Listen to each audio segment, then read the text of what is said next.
Ramadan tiba, Ramadan tiba, Ramadan tiba. Marhaban ya Ramadan, marhaban ya. Assalamualaikum warahmatullahi wabarakatuh. Alhamdulillahirrahmanirrahim. Saya ucapkan pertama selamat menjalankan ibadah puasa untuk adik-adik SD Muhammadiyah 11 Surabaya. Semoga Ramadan ini menjadikan momen untuk kita sama-sama belajar dan berupaya untuk mengembangkan diri untuk mengasah ketaatan kita kepada Allah Subhanahu wa taala. Dalam kesempatan kali ini saya memperkenalkan diri dulu. Nama saya Dadang Setiawan. Saya pekerja sosial perlindungan anak dengan pengalaman kurang lebih sudah 11 tahun di bidang ini, termasuk juga menangani anak-anak yang berhadapan dengan hukum, anak-anak dengan penyalahgunaan nafsa atau narkoba yang mungkin sering kita dengar istilahnya adalah narkoba. Hingga sekarang insya Allah saya masih aktif di dalam bidang tersebut.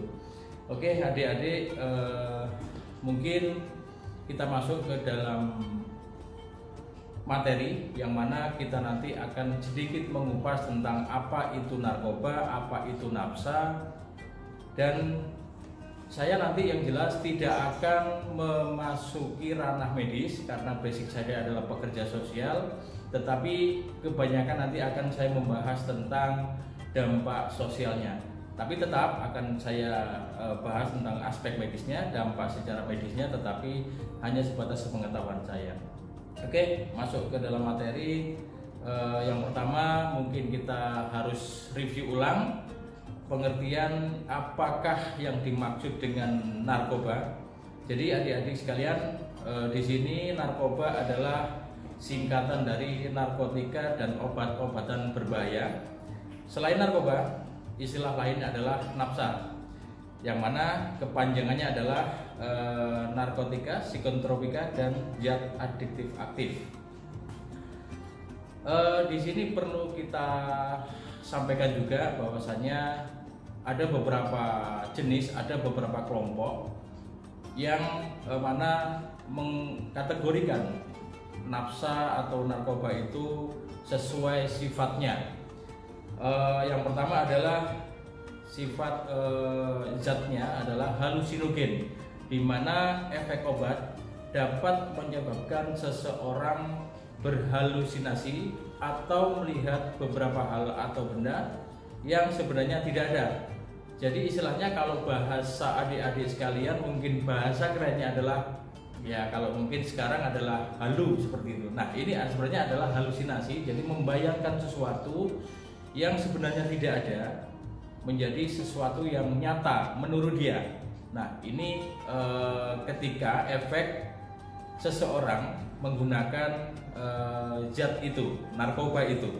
Nah yang kedua adalah efek stimulan, yakni obat-obatan dengan penyebab organ-organ seperti jantung, otak yang tidak bekerja seperti biasanya. Misalkan jantung kita yang awalnya berdetak normal, normalnya ya mungkin ya kalau misalkan bahasa awam kita itu semakin cepat detak jantung itu karena sifatnya stimulan.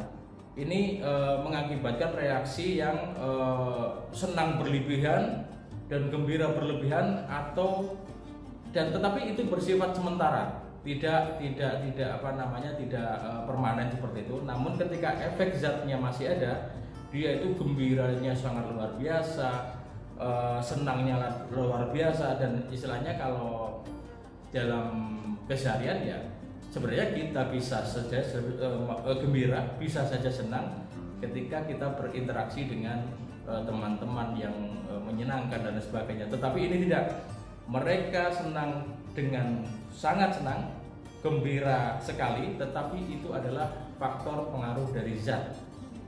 Istilahnya otak kita dipaksa untuk gembira. Yang ketiga adalah depresan. yaitu efek obat yang menekan sistem saraf pusat dan mengurangi aktivitas fungsional tubuh sehingga pengguna merasa nyaman bahkan tertidur dan tidak sadar. Yang terakhir adalah adiktif, yaitu sifat zat atau efek zat dari obat yang menyebabkan kecanduan. Seseorang yang telah mengambil obat biasanya akan ingin lagi mengulang kembali menggunakan zat tersebut, zat tertentu itu atau istilahnya narkoba tersebut mengakibatkan seseorang cenderung lebih pasif.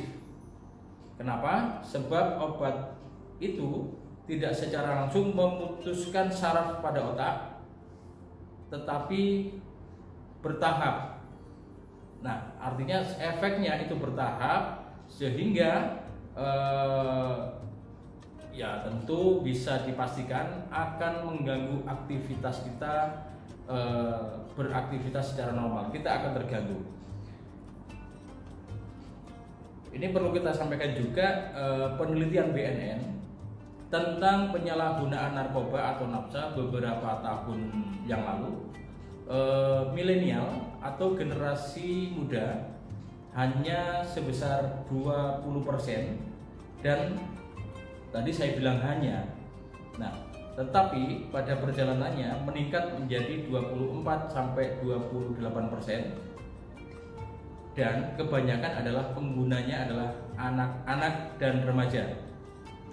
Penyalahgunaan narkoba ini di kalangan pelajar di tahun 2018 ada di 13 ibu kota provinsi Indonesia mencapai angka 2,29 juta orang. Artinya orang di sini anak yang tadi saya sebut di awal. Namun di sini kita juga perlu berpikir, adik-adik perlu tahu, harus belajar tentang apa itu nafsa, apa itu narkoba, apa dampaknya, apa manfaatnya. Itu sangat penting karena kita memang harus mempelajari itu untuk paling tidak kita bisa berhati-hati. Narkotik sebenarnya bukan barang yang tidak berguna, tetapi harus ada acuan-acuan medis tertentu, karena di dalam ilmu kedokteran zat-zat ini pasti dibutuhkan, tetapi zat-zat ini tidak dibutuhkan oleh orang yang dalam kondisi normal seperti adik-adik pada saat ini. Di sini perlu saya sampaikan bahwasannya ada dampak yang sangat ditakutkan, dan ini akan menjadi malapetaka bisa dikatakan, karena pengalaman saya ketika anak atau remaja, bahkan orang yang sudah adiksi narkotik, adiksi narkoba, pasti terdapat masalah-masalah yang kemudian turut menyertai. Mungkin kita kupas dulu apa yang dimaksud dengan adiksi narkotik itu. Adiksi narkoba itu, adiksi merupakan penyakit yang menyerang fungsi otak, bersifat kronis dan memiliki resiko kambuh yang tinggi, ditandai dengan pencairan dan penggunaan kompulsif meskipun mengetahui konsekuensi yang membahayakan. Nah, di sini narkotik atau nafsa itu memiliki efek kepada tubuh kita. Kalau yang pernah saya pelajari adalah ilmu farmakologi. Di situ ada sifat-sifat zat yang pasti itu berdampak kepada tubuh kita. Nah, bagian tubuh mana yang diserang oleh efek narkotik atau narkoba ini? Bukan jantung, bukan darah, bukan hati, tetapi yang diserang adalah otak. Nah, kita tahu otak adalah motor kehidupan. Jadi kita berangkat ke sekolah, berangkat untuk mengikuti kegiatan-kegiatan tertentu, memulai niat dalam hati untuk puasa itu juga termasuk perintah otak. Nah, kita bisa bayangkan betapa mengerikan ketika otak kita sudah terkena dampak zat yang rusak sel-sel otaknya. Karena zat tersebut tadi, ya bisa dipastikan semua aktivitas kita tidak akan berjalan normal seperti mungkin adik-adik saat ini mungkin normal. Bisa jadi kalau terkena dampak zat tersebut tidak akan seperti ini lagi. Jadi artinya saya katakan jangan sekali-sekali mencoba zat tersebut, apa itu narkoba, apa itu nafsa istilahnya, atau itu miras, sama saja. Artinya itu zat yang berdampak, mempunyai efek kepada otak kita. Jadi sel kita pasti rusak kalau terkena zat ini. Nah, artinya mari kita belajar, mari kita kenali untuk bersama kita hindari, karena penggunaannya harus dan wajib sesuai anjuran dari dokter. Nah, itu dilindungi juga oleh undang-undang, diatur dalam undang-undang. Jika kita melarang aturan di dalam undang-undang tersebut, maka dipastikan konsekuensi hukuman akan kita terima, seperti itu. Kemudian yang paling berbahaya juga adalah sifat adiksi ini, seperti kita tahu tadi, adalah penyakit kronis, penyakit otak kronis yang tidak bisa sembuh. Artinya hanya bisa dipulihkan, bisa dikontrol. Seperti contoh kalau kita orang-orang dewasa itu mengalami hipertensi, penyakit diabetes, itu hanya bisa dikelola, tidak bisa dihilangkan. Nah, ini sangat berbahaya dan memang sangat, ya, memang harus dihindari seperti itu. Kemudian saya sampaikan di sini apa yang terjadi ketika otak kita karena dampak zat tadi mengalami kemunduran atau bahkan tidak berfungsi sama sekali. Bisa dipastikan ada beberapa dampak di sini adalah: satu, gangguan pola pikir; yang kedua, gangguan persepsi; yang ketiga, gangguan perilaku; dan yang keempat adalah gangguan mood. Nah, di sini pasti singkat saja saya kasih gambaran bahwasanya dampaknya ketika kita dalam kondisi seperti ini yang masih clear, masih clean, otak kita bekerja dengan normal, sel-sel otak kita tumbuh dengan normal, kita masih bisa melakukan aktivitas-aktivitas yang memang sesuai norma, sesuai aturan, sesuai nilai yang berlaku di lingkungan kita. Contoh saya kasih satu, ketika anak yang menyalahgunakan zat, anak yang sudah ada dampak rusak otak karena zat, pasti mengalami gangguan pola pikir. Contoh simple, ketika adik-adik semuanya menginginkan handphone misalkan, artinya ada hasrat di situ, ada rasa ingin, tetapi pasti berpikir di situ bagaimana cara kita untuk mendapatkan, untuk memperoleh, untuk mempunyai handphone tersebut. Nah, kita pasti berpikir salah satu cara dan berbagai cara untuk mendapatkan handphone tersebut adalah satu, dengan cara menabung. Menabung bagaimana? Menabung dari sisa-sisa uang saku kita tabung harian, kita tabung setiap hari, besoknya lagi ditabung. Nanti kalau kita pasti berpikir nanti sekian lama pasti saya kumpul uang sekian rupiah dan oh sudah cukup untuk beli handphone. Nah, itu adalah proses berpikir kita merencanakan sesuatu. Nah, tetapi di dalam anak yang mengalami gangguan pola pikir karena zat tadi, mereka tidak bisa berpikir panjang real seperti adik-adik. Mereka berpikir satu, saya kepingin handphone. Intinya tidak berpikir dia harus bagaimana cara mendapatkannya, tidak terpikir untuk bagaimana nanti menabung, tidak. Bagaimana dia kepingin cepat dapat handphone, ambil jalan pintas, mencuri. Nah, tentu saja ini berlawanan, bertentangan dengan norma agama, satu, norma hukum, yang kedua norma budaya kita. Nah, artinya budaya di mana? Di keluarga, di lingkungan, pasti semua tidak sepakat dengan mencuri. Nah, artinya apa? Ketika zat tadi sudah merusak sel-sel, artinya ada gangguan empat ya. Satu, gangguan pola pikir, gangguan perilaku, gangguan persepsi, dan gangguan mood. Untuk detailnya nanti akan bisa adik-adik temuin browsing di internet gitu ya, di Google apa maksud detail seperti ini, dan banyak contoh di situ. Kemudian yang lebih pasti, artinya dampaknya adalah orang yang dengan gangguan zat, gangguan penyalahgunaan zat, akan muncul perilaku-perilaku dari dirinya, perilaku antisosial. Ini merupakan kepribadian atau perilaku yang bertentangan dengan norma nilai di dalam masyarakat. Kita diperintahkan dalam agama pasti untuk saling mengenal satu sama lain, untuk saling peduli, untuk menyambung tali silaturahim.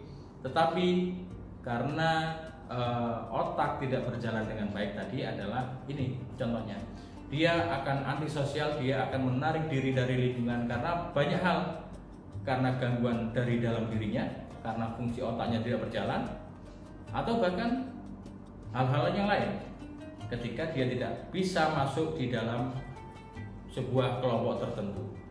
Pasti orang yang menjadi pecandu narkotik pasti dia mengalami gangguan tersebut. Yang kedua, dampaknya adalah yang ini menyedihkan, pasti dikucilkan oleh masyarakat. Saya yakin keluarga, masyarakat, lingkungan kita, baik lingkungan pendidikan, sekolah, atau lingkungan kita di kampung, pasti menolak dengan apa yang pernah kita lakukan. Misalkan kita menjadi pelaku penyalahguna zat ini, pasti akan menjadi dikucilkan oleh masyarakat karena sudah saya katakan penyalahgunaan nafsa tidak ada sama sekali pembenaran, tidak ada sama sekali hal yang bisa mentolerir. Mutlak ini sebuah kesalahan. Yang ketiga adalah menjadi beban keluarga, sudah barang tentu pasti, karena penyalahgunaan nafsa pasti salah satunya tadi adalah menjadi kecanduan, dimana bagaimana dia untuk mendapatkan zat-zat terlarang tadi, sedangkan dia tidak bekerja, misalkan masih sekolah, otomatis didapat dari cara-cara yang tidak benar, mencuri, berbohong, itu pasti. Nah, artinya semakin rusaklah moralnya. Yang ketiga pasti meningkatnya kriminalitas. Nah, ketika itu tadi faktor kebutuhan, ketika dia membutuhkan zat tersebut karena kecanduan, harus pakai, dorongan itu begitu kuat, tetapi tidak dibarengi dengan kondisi keuangan yang kuat. Minta orang tua sudah habis hartanya, minta saudara nggak mungkin, apalagi minta tetangga nggak mungkin. Pasti dia melakukan tindakan-tindakan kriminal untuk mendapatkan uang yang kemudian dipergunakan untuk membeli barang tersebut. Artinya apa? Ini sudah masuk ke ranah kriminal, sudah semakin ruwet lagi permasalahannya, sudah semakin kompleks permasalahannya, termasuk juga resiko apa yang kita curi itu juga menentukan apa hukumannya, bagaimana cara kita mencuri itu juga menentukan cara menghukumnya. Dan yang pasti terakhir untuk dampaknya adalah meningkatnya kemiskinan.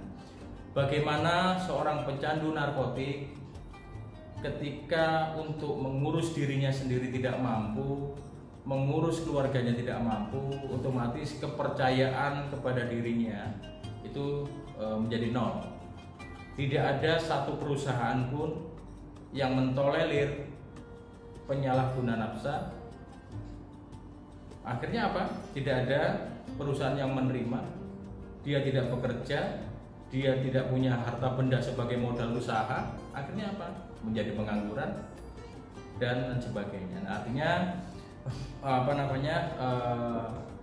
dampak terakhir adalah meningkatkan kemiskinan. Kita tahu pasti hal-hal tadi, meningkatnya kemiskinan, kriminalitas meningkat, beban keluarga dikucilkan oleh masyarakat, antisosial, itu adalah dampak-dampak secara sosial yang mana bila itu terjadi sudah bisa dikatakan, saya berani yakin ketika dampak-dampak ini sudah melekat pada seseorang pecandu narkotik, sudah tidak bermaknalah hidupnya, sudah tidak bergunalah hidupnya, baik untuk dirinya sendiri atau orang lain.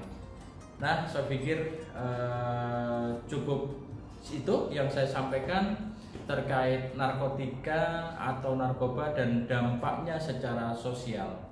Mungkin adik-adik ini sebagai pembuka saja, adik-adik bisa belajar sendiri di rumah dengan didampingi oleh bapak ibu guru yang lain. Mungkin nanti dalam materi-materi kelas tanyakan apa yang tidak dimengerti, atau bisa browsing di internet, tanyakan ke guru untuk menjadi pendamping, meluruskan apa yang kita pahami. Semoga kita semuanya terhindar dari pengaruh-pengaruh buruk sehingga menjerumuskan kita kepada hal-hal negatif terkait dengan narkotika ini. Saya pikir itu saya akhiri. Alhamdulillahirabbil alamin. Assalamualaikum warahmatullahi wabarakatuh.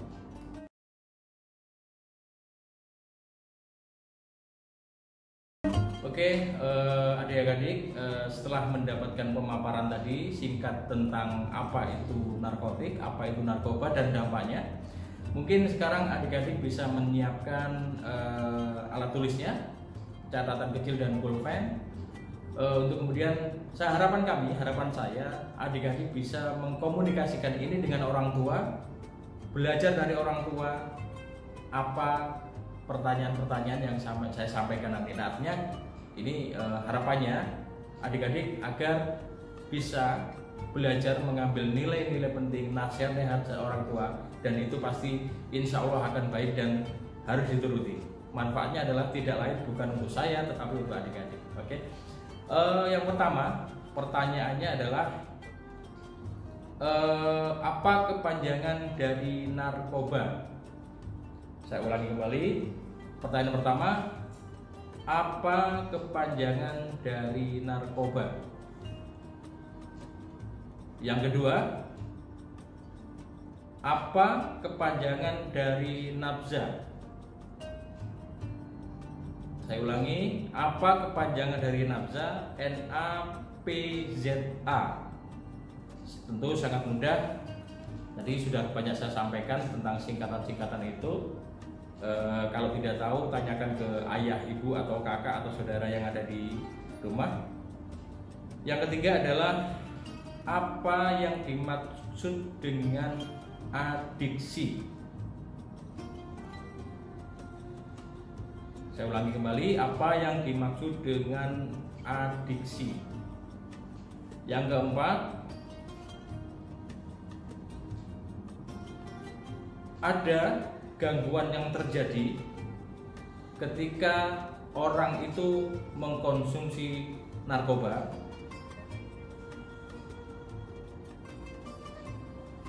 Adalah dampak-dampak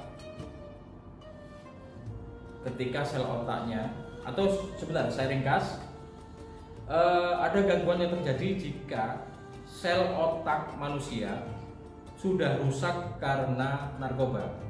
Saya ingat kembali tadi ada sekitar 4 efeknya ketika sel otak sudah rusak, ada 4 gangguan. Coba disebutkan.